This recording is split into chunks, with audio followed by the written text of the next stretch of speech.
Olá, meu irmão. Aqui é o pastor Ramsés e você vai ouvir agora o devocional Uma Porta Aberta no Céu, uma série de reflexões no livro de Apocalipse. Hoje nós vamos ler, estudar e entender o capítulo 7 do livro do Apocalipse. Assim nos diz a palavra do Senhor. Depois disso, vi 4 anjos em pé nos 4 cantos da terra, segurando os 4 ventos da terra, para que nenhum vento soprasse sobre a terra, nem sobre o mar, nem sobre a árvore alguma.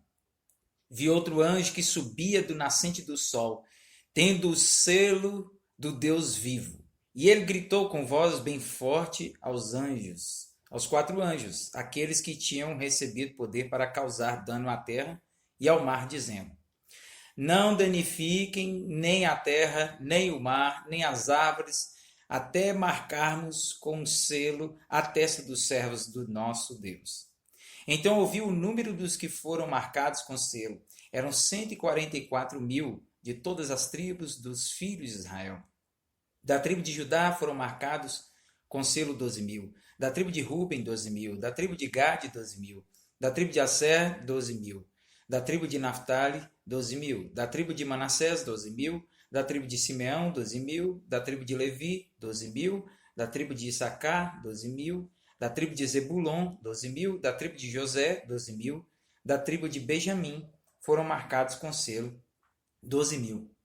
Depois dessas coisas vi, e eis grande multidão que ninguém podia contar, de todas as nações, tribos, povos e línguas, em pé diante do trono e diante do Cordeiro, vestidos de vestes brancas, com ramos de palmeira nas mãos, e clamavam com voz forte, dizendo: Ao nosso Deus que está sentado no trono e ao Cordeiro pertence a salvação. Todos os anjos estavam em pé rodeando o trono, os anciãos e os 4 seres viventes, e diante do trono se prostraram sobre o seu rosto e adoraram a Deus, dizendo: Amém. O louvor, a glória, a sabedoria, as ações de graça, a honra, o poder e a força sejam ao nosso Deus, para todo o sempre. Amém. Um dos anciãos tomou a palavra e me perguntou: Quem são e de onde vieram esses que estão vestidos de branco? Respondi: O Senhor sabe. Então ele me disse: Estes são os que vêm da grande tribulação, que lavaram suas vestes e as alvejaram no sangue do Cordeiro. Por isso estão diante do trono de Deus e o adoram de dia e de noite no seu santuário. E aquele que está sentado no trono estenderá sobre eles o seu tabernáculo. Jamais terão fome, nunca mais terão sede. Não cairá sobre eles o sol, nem qualquer outro calor forte, pois o Cordeiro que está no meio do trono os apacentará e os guiará para as fontes da água da vida. E Deus lhes enxugará dos olhos toda lágrima. Muito bem, meu irmão. Que texto maravilhoso. Que visão gloriosa. Mais uma visão de João. Mais uma visão de tirar o fôlego. O livro de Apocalipse é dividido, como nós já aprendemos até aqui, em 7 sessões. São os 7 setes. Primeiro apareceram, e nós já vimos, os 7 candelabros, Jesus no meio das 7 igrejas. A segunda sessão, então, que nós começamos a estudar no capítulo 4, que vem até o fim deste capítulo 7, é a visão dos selos. E nós estudamos, então, até o 6º selo. E após a abertura do 6º selo, há então um drama. Após a abertura do 6º selo, se revela essa visão gloriosa, na expectativa da abertura do 7º selo. Essa visão de João, a visão dos glorificados, de uma grande multidão, é como se fosse o prelúdio de uma grande apresentação. É o grande finale, é uma ponte para o grande refrão que vem se apresentar da mais gloriosa canção. Se trata da volta gloriosa de Jesus, é a visão dos glorificados, é a visão de uma grande multidão, a visão de uma realidade celestial. Esta é a verdadeira e divina revelação do céu, meus irmãos.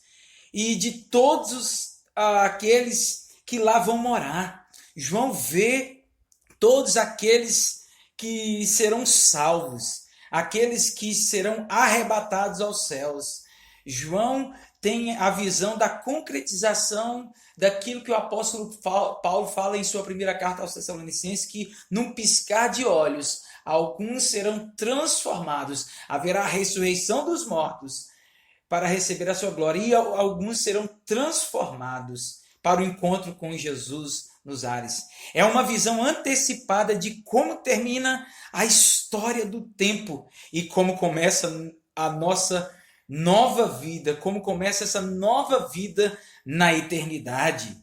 Toda a história tem começo, meio e fim. Criação, queda, redenção, consumação.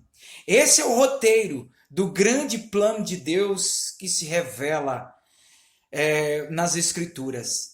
E quem vai estar lá? É a pergunta que fica: quem estará? Quem faz parte dessa grande multidão que ninguém podia contar, vestidos de branco, de pé diante do trono e diante do Cordeiro?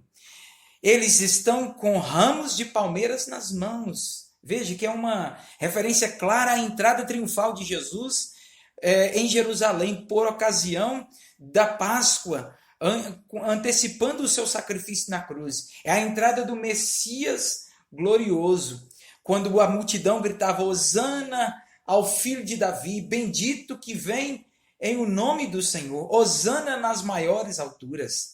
Na primeira vez, Jesus vem para morrer na cruz. Na segunda vez, porém, nesta visão que está diante de nós, Jesus vem para reinar triunfantemente sobre toda a terra.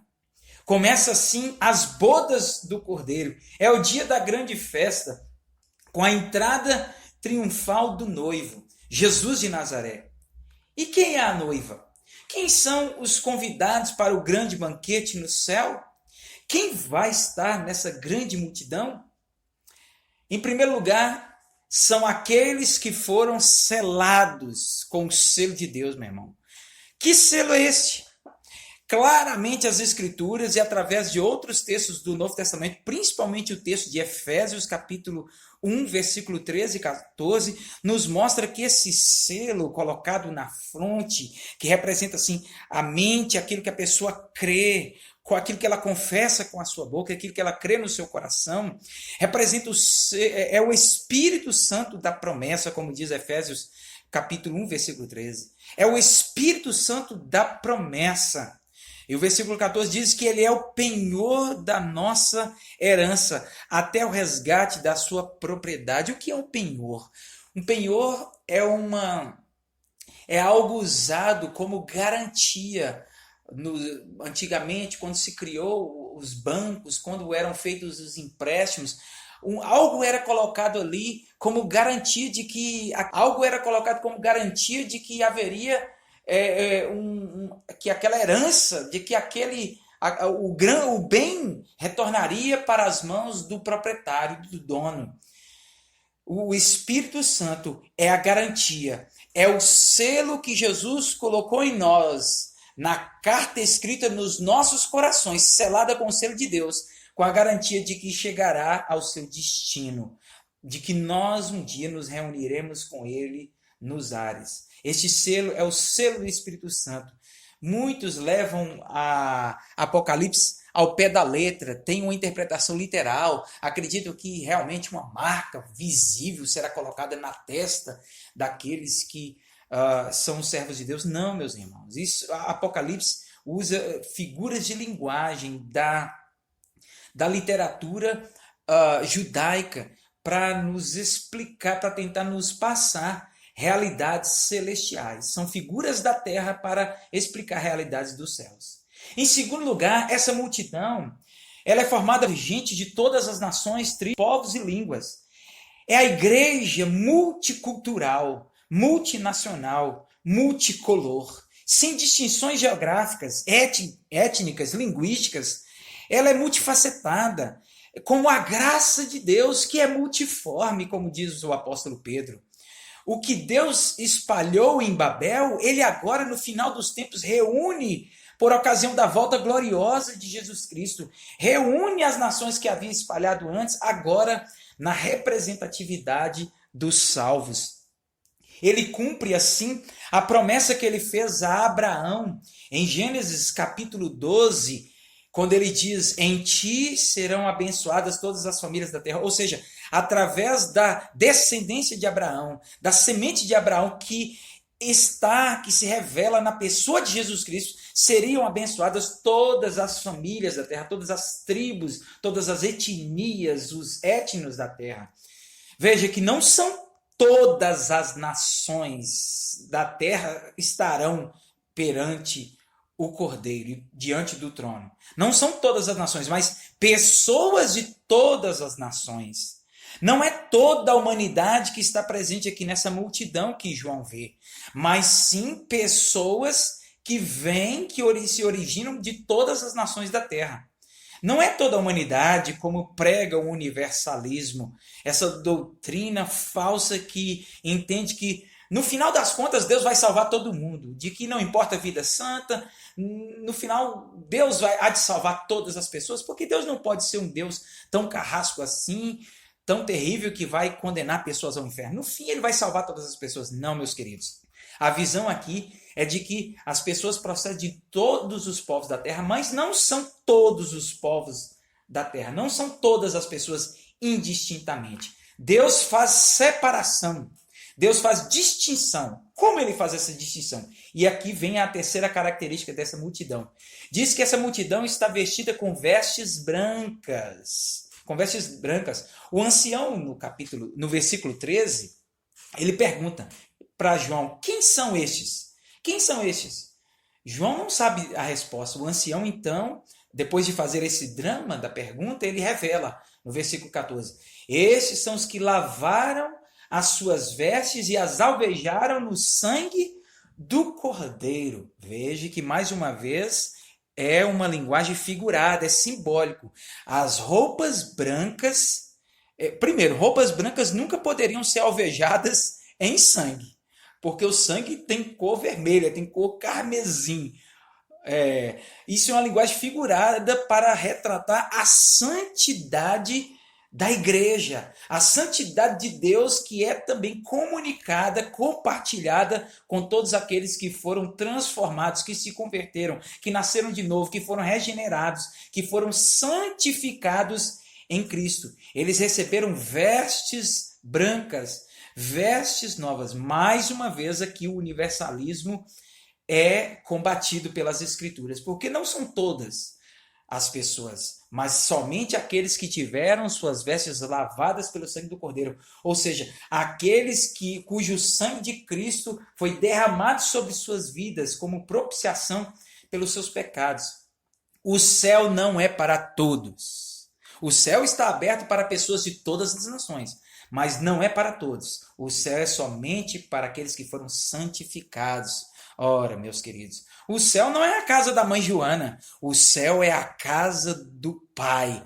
É a casa do Deus Todo-Poderoso, o Deus Santo. E esse Deus Santo, no Antigo Testamento, na revelação do Sinai, ele diz que ele santificou o seu povo com a aspersão do sangue do Cordeiro que Moisés aspergiu sobre o povo, como tipo, figura do sangue do Cordeiro que seria derramado na cruz do Calvário e seria aspergido espiritualmente sobre a vida daqueles que se arrependem, daqueles que recebem o perdão de Deus. Não é para qualquer pessoa, somente para aqueles que se santificam. Hebreus capítulo 12, versículo 14, o autor diz, segui a paz e a santificação, esta sem a qual ninguém verá o Senhor. Ninguém pode comparecer diante de Deus sem santidade.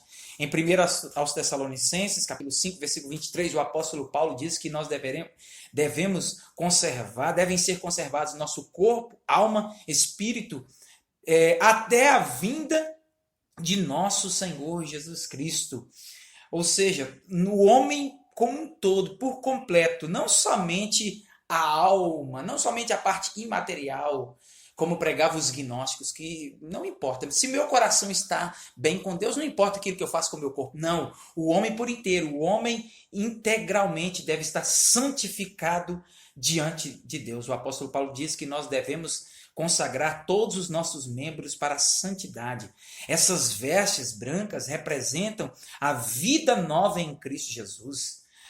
Como Jesus escreveu à igreja de Laodiceia, uma das 7 igrejas da Ásia Menor, no capítulo 3. A igreja de Laodiceia, uma cidade têxtil, uma cidade que se gabava de roupas finas, feitas de uma lã negra. Jesus diz para eles que eles deveriam receber de graça, comprar da parte do Senhor Jesus, vestes brancas lavadas no sangue do Cordeiro.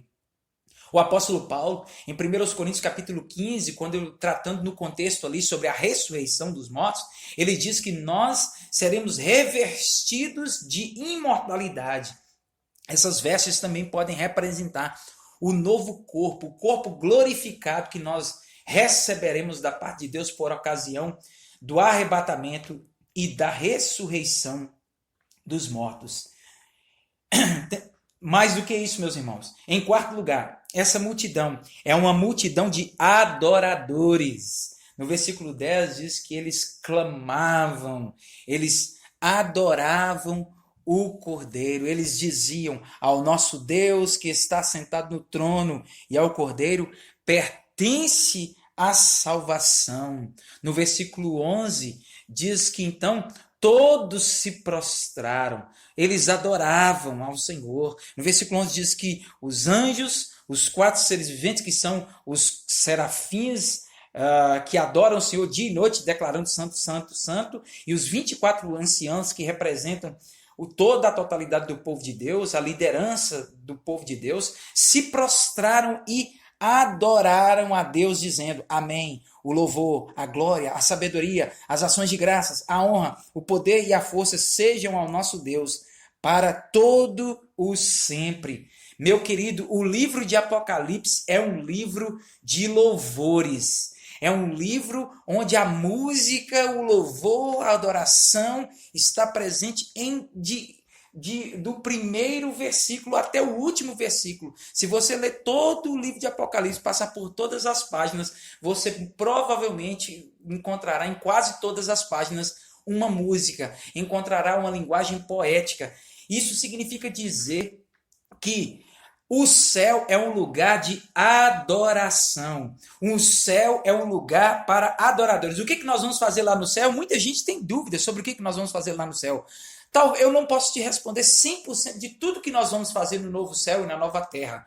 Mas uma coisa você pode ter certeza que haverá no novo céu e na nova terra: a adoração. Nós adoraremos ao Senhor dia e noite. Estaremos diante do Senhor dia e noite, declarando os louvores e adoração ao Senhor. Cantaremos um novo cântico. E isso aqui significa dizer que se você não tem prazer em louvar ao Senhor, se você não tem prazer em adorar a Deus, se você não tem prazer nas coisas de Deus, nos meios de graça, de louvor, de adoração, em oração, diante do Senhor, qual é o prazer que você vai ter no céu? Lá é o lugar para quem adora, lá é o lugar para quem tem prazer de estar na presença de Deus, louvando ao Senhor. Então o céu é o lugar para adoradores, porque esse é o propósito para o qual nós somos criados, para glorificar a Deus e estarmos satisfeitos nele, termos prazer nele enquanto o adoramos.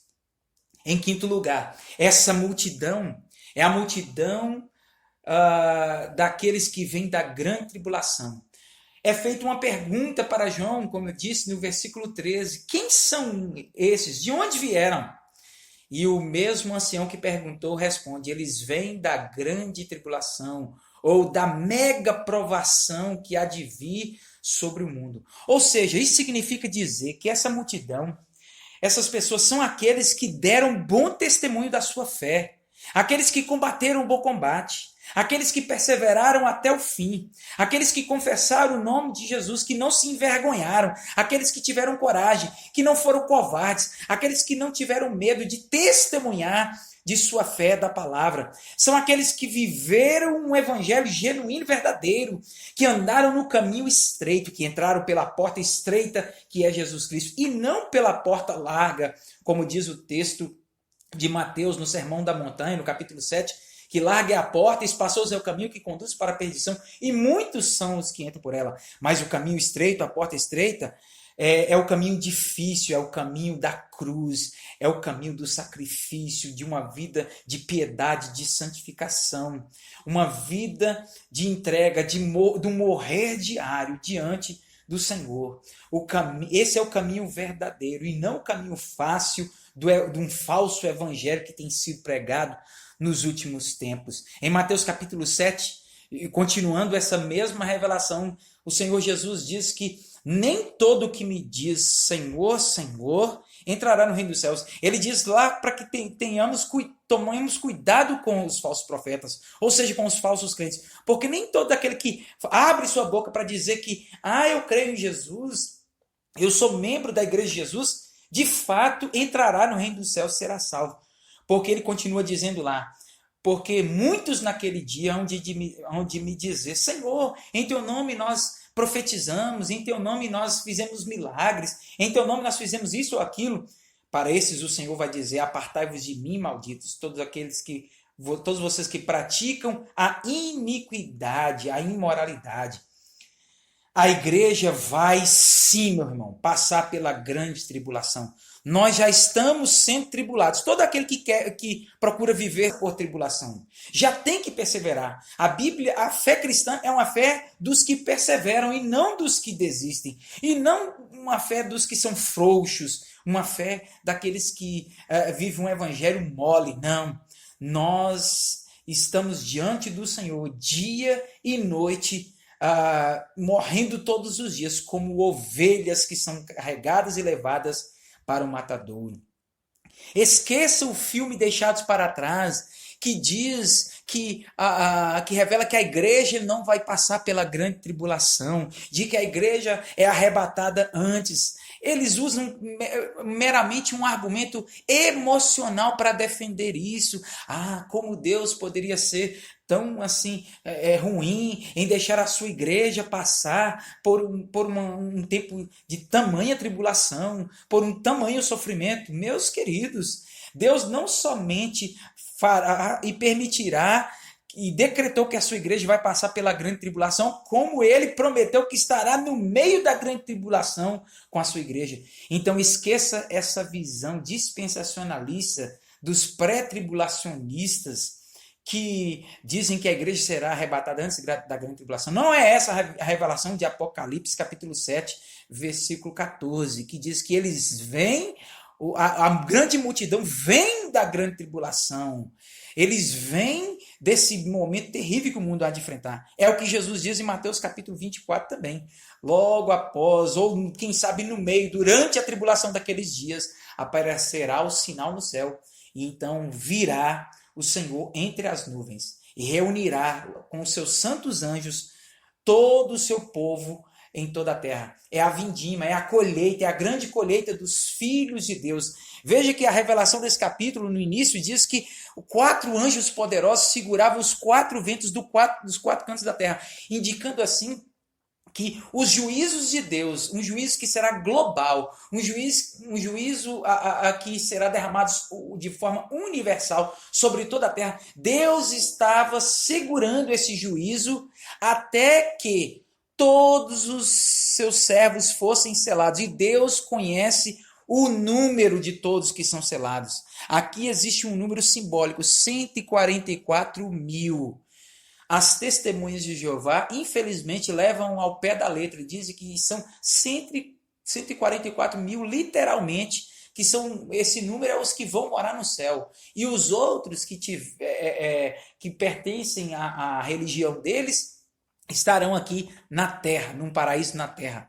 Meus amados irmãos, não é essa a revelação do Apocalipse. O número 144 mil é um número simbólico, porque ele é a junção de todo o povo de Deus. São a representatividade das 12 tribos de Israel. 12 mil de cada tribo. Então, esse número dos 12 mil multiplicados então por 1000, então encontra-se o valor numérico simbólico de 144 mil, ou seja, é a reunião de todos os eleitos que Deus elegeu e determinou que seriam salvos desde antes da fundação do mundo. é a plenitude dos gentios. Então, significa dizer que Deus vai segurar o juízo, não vai derramar juízo sobre a terra. Você pode ficar tranquilo quanto a isso. Pela grande tribulação, a igreja vai passar. Mas não, a igreja não estará aqui quando os juízos de Deus forem derramados sobre a terra. Quando os flagelos de Deus forem derramados sobre a terra. Qual é pior? Sofrer como igreja nas mãos do mundo, sofrer perseguição como igreja nas mãos do mundo, ou passar tranquilamente pela grande tribulação sem sofrer na mão do mundo, mas depois enfrentar o grande juízo final e os flagelos que Deus vai derramar sobre o mundo. Terrível coisa é cair nas mãos do Deus vivo, meu irmão. Não queiramos estar, e nós que somos igreja, não estaremos no meio daqueles que sofrerão as consequências de uma vida devassa, longe dos caminhos do Senhor. Então, entenda isso, que Deus salva o seu povo do meio da grande tribulação. E Deus estará então com a sua igreja para todo sempre. Existe uma recompensa, meu querido, para mim e para você. No versículo, uma recompensa que virá gloriosa. No versículo 15, 16 e 17, o texto de Apocalipse capítulo 7 nos diz então que por isso eles estão diante do trono e o adoram de dia e de noite no seu santuário. A igreja estará adorando o Senhor para todo sempre, estará em comunhão plena com Deus, aquela comunhão que foi quebrada no jardim do Éden, aquela comunhão que foi quebrada na queda e da qual os homens foram expulsos do jardim. Essa comunhão será restabelecida. E diz mais que aquele que está sentado no trono estenderá sobre eles o seu tabernáculo, ou seja, a sua tenda, trazendo a ideia lá do Antigo Testamento, quando foi armada uma tenda de adoração, onde o Senhor encontrava com o seu povo, através da mediação de Moisés com o povo, e ele se manifestava ali na Arca da Aliança, no tabernáculo e no templo. No versículo 16 diz mais: jamais terão fome, nunca mais terão sede, não cairá sobre eles o sol, nem qualquer outro calor forte. Ou seja, o novo céu e a nova terra traz uma promessa de extinção de todo o sofrimento. Não há sofrimento. Nada pode se comparar ao céu. Versículo 17, pois o Cordeiro que está no meio do trono os apacentará. Veja só que o Cordeiro é também o pastor que nos guiará para as fontes de água da vida. Olha, evocando as palavras do Salmo 23, o Senhor é o meu pastor e nada me faltará. Ele me guia para pastos verdejantes, para perto de águas mansas e tranquilas. É Deus quem lhes enxugará dos olhos toda lágrima. Haverá fim para o sofrimento. Essa é a promessa. Tudo que eu e você estamos passando hoje, nesse momento, seja pandemia, seja ameaça de um vírus, seja ameaça de um câncer, seja uma tragédia de um acidente, seja um diagnóstico de uma doença terminal, seja problemas da falta de emprego, da escassez de alimentos, seja problemas de todas as ordens, de todo tipo, tudo isso haverá fim no novo céu e na nova terra. E nós habitaremos com o Senhor para todo sempre. Essa é a promessa, é a antiga promessa do Salmo de número 24, que diz o seguinte: do Senhor é a terra e tudo que nela existe, o mundo e os que nele vivem, pois foi ele quem fundou-a sobre os mares e firmou-a sobre as águas. Quem poderá subir o monte do Senhor? Ou quem poderá entrar no seu santo lugar, habitar no seu santo templo? Aquele que tem mãos limpas e o coração puro, que não recorre aos ídolos, nem jura por deuses falsos. Ele receberá a bênção do Senhor e o seu Deus e o seu Salvador lhe fará justiça. São assim aqueles que o buscam, que buscam a sua face, ó Deus de Jacó. Levantai, ó portas, ou abram-se, ó portais, abram-se, ó portas antigas, para que entre o Rei da Glória. Quem é o Rei da Glória? O Senhor forte e valente, o Senhor poderoso nas batalhas, o Senhor poderoso, vitorioso nas guerras. Levantai, ó portas, abram-se, ó portas antigas, para que entre o Rei da Glória. Quem é este Rei da Glória? O Senhor dos Exércitos. Ele é o Rei da Glória. Essa é a promessa da volta gloriosa de Jesus. Ele virá reinar e nós também reinaremos com ele. A pergunta que não quer calar: você está no meio dessa multidão? Nessa visão de João, ele consegue ver você lá no meio dessa multidão?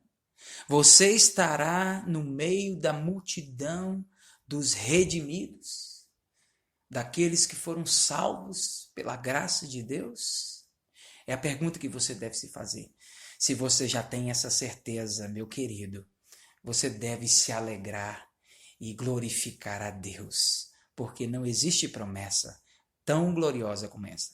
Mas se você ainda tem dúvidas, arrependa-se, clame a Deus e peça para que Ele venha receber você como um filho em sua presença. Que Deus possa te abençoar com esta mensagem, com essa palavra. Compartilhe para quem você quiser. Deus abençoe.